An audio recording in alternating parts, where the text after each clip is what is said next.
ఎందుకు మాట్లాడాల్సి వస్తుందంటే గత 25 సంవత్సరాలుగా ఆలూరు నియోజకవర్గంలో తెలుగుదేశం పార్టీ జెండా ఎగరలేదు.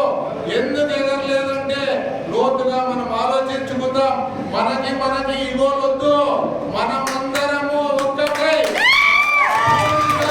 తెలుగుదేశం పార్టీ అభ్యర్థి వీరభద్రగౌడ్ గారికి మరియు పార్లమెంట్ అభ్యర్థి గురువ పంచలింగాల నాగరాజు గారికి మొట్టమొదటిసారిగా ఆలూరు నియోజకవర్గంలో 40,000 ఓట్లు ఉన్న కురువ సామాజిక వర్గానికి ఎంపీ టికెట్ ఇచ్చిన చరిత్ర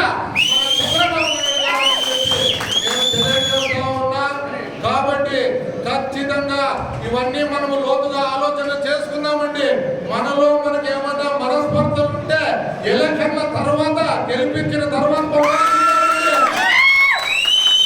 ఇప్పుడు మాత్రం ఈ మే 13వ తేదీ జరిగే పోలింగ్ లో ఖచ్చితంగా తెలుగుదేశం పార్టీని ఈ 25 సంవత్సరాల చరిత్రలో జెండాను ఇక్కడ ఎగరవేయాలని కోరుకుంటూ మనస్ఫూర్తిగా నేను ఆస్తూ నాకు ఈ అవకాశం ఇచ్చిన మీ నియోజకవర్గం తెలుగుదేశం పార్టీ కార్యకర్తలందరికీ మరియు మొన్న ఒక 4 రోజుల క్రితమే